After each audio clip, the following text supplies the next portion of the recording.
Olá, pessoal. Bom dia a todos. Vocês das turmas terceiro anos A e B. Muita saudade de vocês. Espero que todos vocês estejam com muita saúde, com muita esperança. Na verdade, a gente está passando esse período aí distante fisicamente, mas eu desejo de coração que todos nós consigamos atravessar esse momento e que esse momento nos sirva aí de muitas lições. A primeira lição é que educação sem essa relação, esse laço que nós temos não funciona, né? Então, cada vez mais isso dentro do professor, em particular, tem se fortalecido, né? Então, educação se dá da interação entre nós, né? Das nossas risadas, do nosso aprendizado, do nosso compartilhamento aí de emoções, de sentimentos, porque esse processo, o processo de educação, é um processo transformador e é um processo que está ligado às emoções, está ligado aos sentimentos, né? Então, educação online realmente é bem complicado. Mas, enfim, é o que nós temos hoje. E essa aula, ela é uma continuidade da aula anterior, onde nós falamos sobre democracia, cidadania. Nesta aula de hoje, nós vamos falar sobre o Estado brasileiro. Então, a gente vai fazer alguns resgates aqui em história, né, alguns aspectos do que nós já estudamos, e vamos resgatar algumas informações, mesmo estudadas em sociologia, sobre a formação dos estados nacionais, sobre o que é uma república, enfim.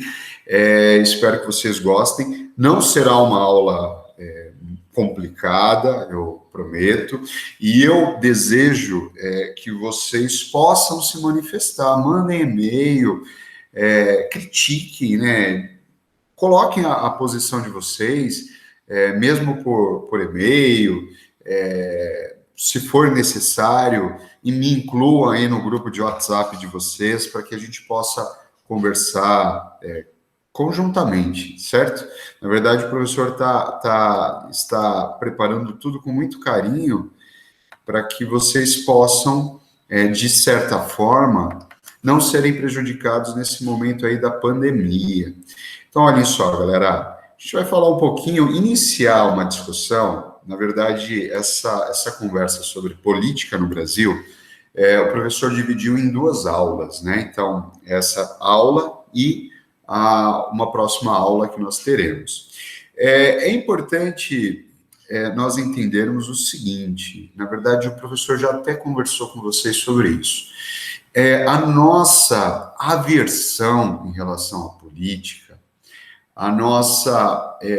o nosso desinteresse pela política, ela só serve para fortalecer os maus políticos, né? Então, primeiro, nós somos seres humanos políticos, quer dizer, seres humanos não, somos seres humanos, mas pelo simples fato de sermos seres humanos, nós somos seres políticos.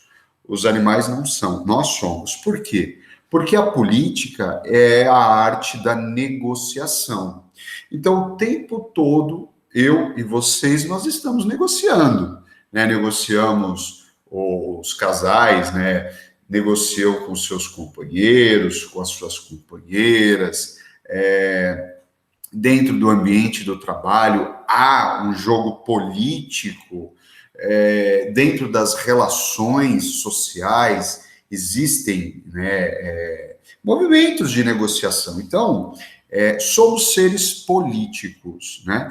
E essa aversão à política partidária, ela só fortalece aqueles maus políticos, aquelas peças raras de grande mau caráter, né?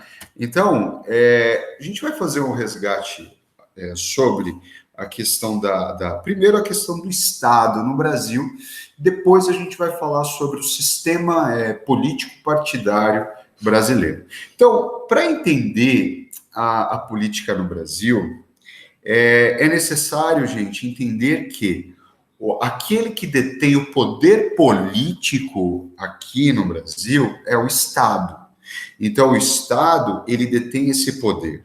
Na verdade, isso nem sempre foi desta forma. Nós vamos ver que antes do Estado assumir essa posição de centralizador dos jogos políticos, antes as classes sociais determinavam os jogos políticos. Então, nós vamos entender de que forma e quando isso vai começar a mudar.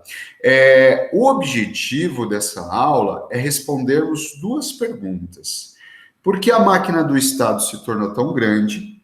Então, nós temos um Estado brasileiro gigantesco, com diversos cargos, com desvios, né, de recursos, com desvios de funções.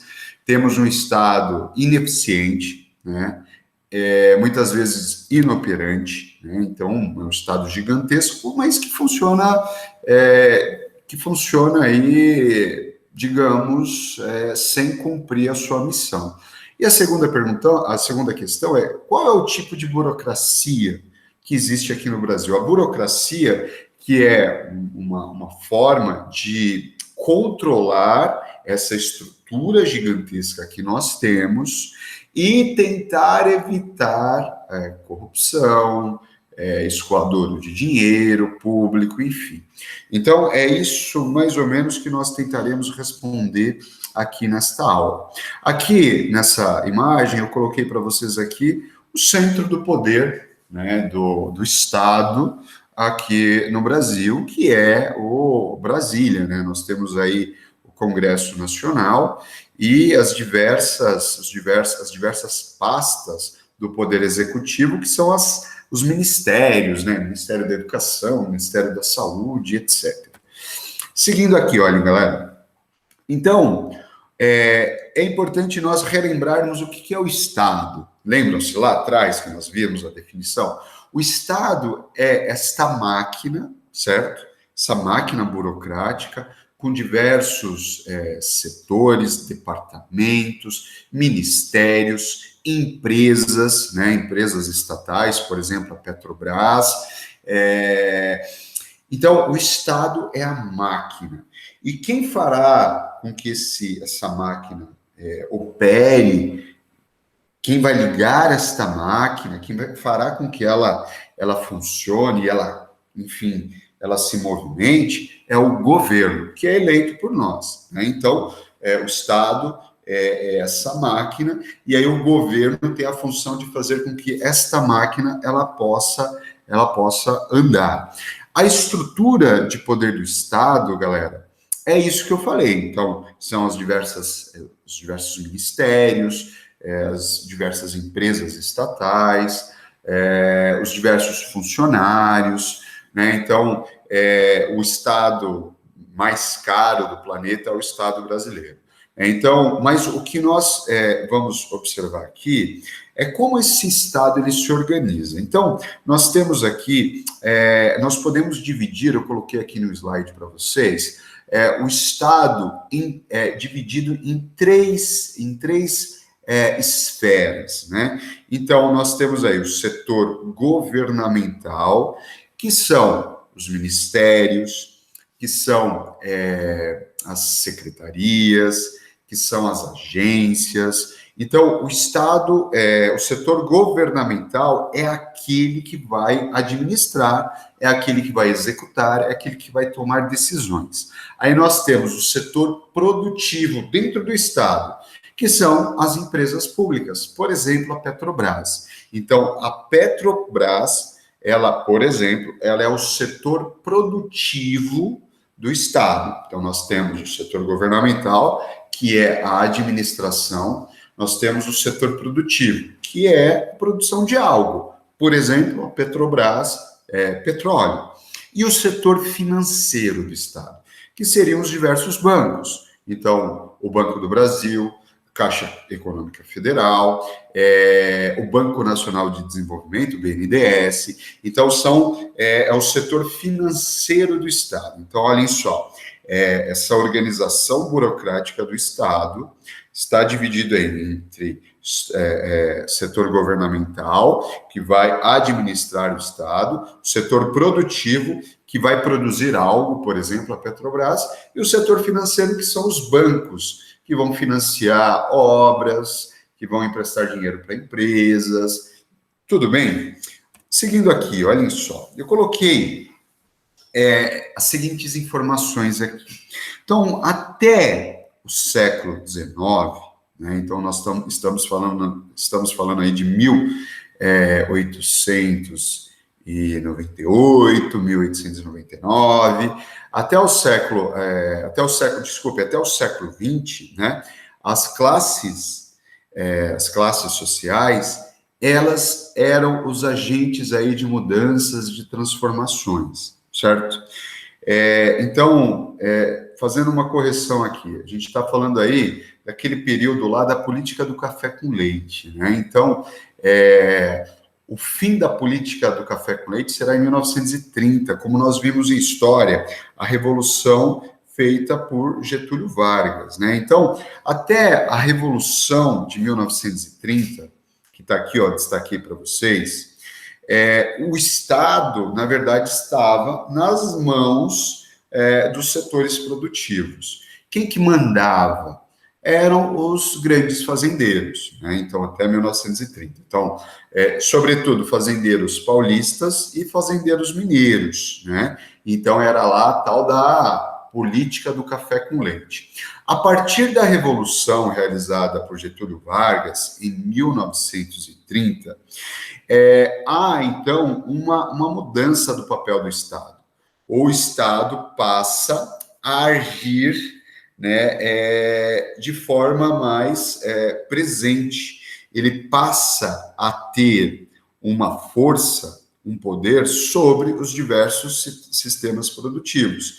E ele será responsável pela acumulação de capital, acumulação econômica. O que isso significa? Que aquele poder que estava nas mãos dos cafeicultores ou dos produtores de leite de Minas, esse poder passa para as mãos do Estado. Quem está lá? Getúlio Vargas. A partir da década de 50, especialmente aqui, ó, com o Juscelino Kubitschek, o Kubitschek, que vai ser presidente de 1956 até 1961, o Estado, ele torna-se o principal promotor da industrialização. Então, por exemplo, as grandes montadoras virão para o Brasil no período de Juscelino Kubitschek. Então, o Estado está promovendo esse processo de industrialização. Então, percebam que, antes da Revolução de 1930, o Estado ele era subjugado, ele estava nas mãos aí dos grandes fazendeiros. A partir de Getúlio Vargas, há uma mudança. Então, o Estado retoma aí o poder e ele será o promotor do desenvolvimento do Brasil, né, o desenvolvimento, sobretudo, industrial. Isso, galera, fará com que o Estado se torne esse grande promotor aí do desenvolvimento industrial. Quando vem o regime militar, em 1964, e eu destaquei aqui, olha, todos os presidentes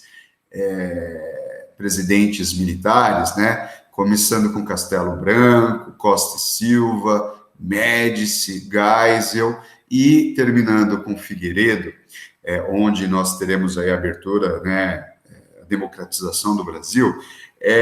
Nesse período, os militares eles criarão diversas empresas estatais. Isso fará com que o tamanho do Estado se amplie, aumente significativamente. Mas todas essas mudanças, elas trarão um Estado altamente burocratizado e um Estado que vai privilegiar os grandes empresários, né? Então, nós tínhamos lá os grandes fazendeiros que dominavam o cenário político, eles saem de cena. Nós temos uma nova organização política no Brasil, voltada para o processo industrial. E essa burguesia industrial, esses grandes empresários, que farão parte, que influenciarão os jogos políticos aqui no Brasil.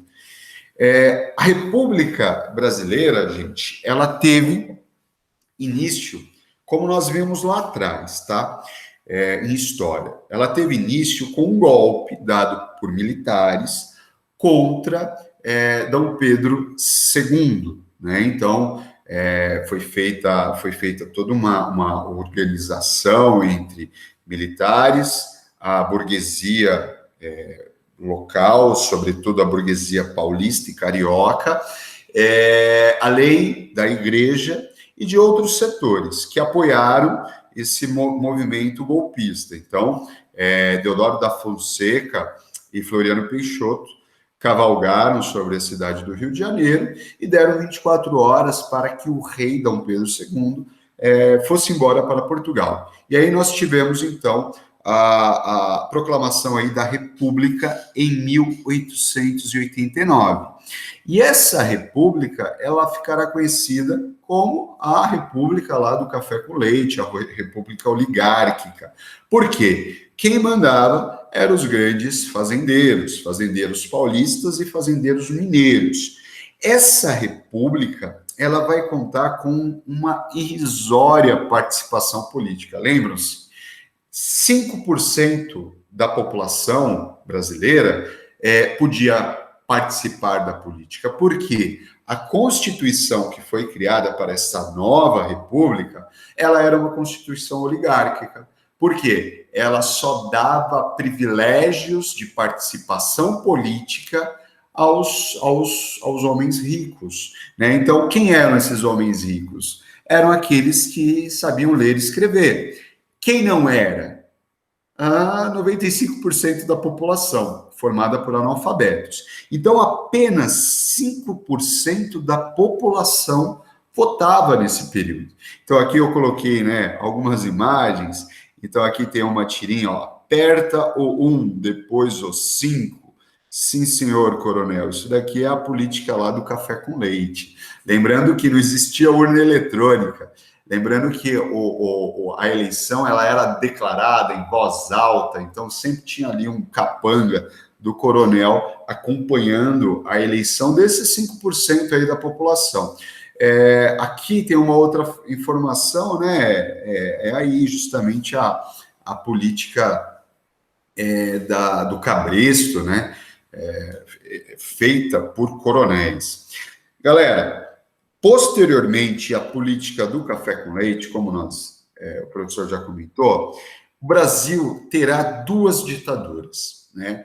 A primeira ditadura será uma ditadura civil, perpetrada, criada, organizada por Getúlio Vargas, né? Então, em 1937, deveriam ser realizadas novas eleições, e simplesmente Getúlio Vargas dá um golpe, vai em rede nacional, através do rádio, lembrando que o rádio era o principal veículo, né, de informação do período, não existia TV. No Brasil, nós teremos as primeiras TVs a partir de 1950.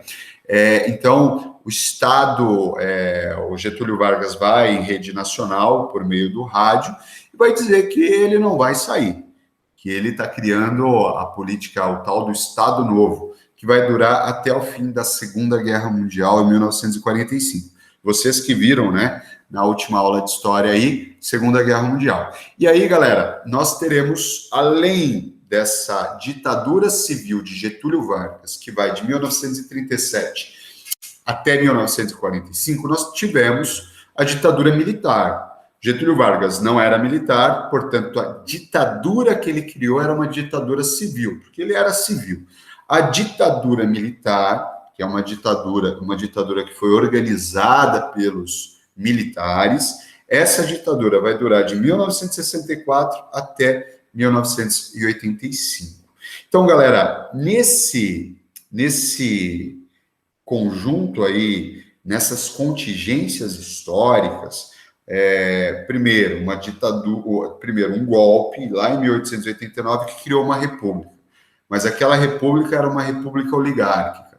Depois, nós teremos uma revolução em 1930, mas Getúlio Vargas vai criar uma ditadura. Depois, nós teremos aí uma nova ditadura, agora uma ditadura militar, que vai durar mais de 20 anos. Então, o Estado brasileiro, ele vai se converter, eu coloquei aqui, em uma arena política que vai se organizar sem levar em conta o clamor da população. Esse Estado, ele vai se organizar de uma forma autoritária, de uma forma racista, de uma forma segregacionista. E ele não vai respeitar a democracia, tá? Então, esse processo de democracia, ele é um processo muito novo, é muito recente para nós aqui no Brasil. Tudo bem, galera? Então, é isso. Na próxima aula, a gente vai fazer um resgate aí sobre o sistema partidário aqui no Brasil, como ele funciona. Eu desejo aí que vocês façam essa atividadezinha com todo carinho. Ela está bem facinha, né? Não tem maiores complicações. E eu fico à disposição de vocês. Se vocês quiserem conversar com o professor, mandem e-mail. Se vocês desejarem, sei lá, conversar por WhatsApp, eu estou à disposição, tá? É só, manda um e-mail que eu mando o número. Eu estou aqui para apoiá-los, certo? Desejo aí a todos vocês uma ótima semana, que vocês tenham forças para seguir em frente, certo? Para não desanimar. Um grande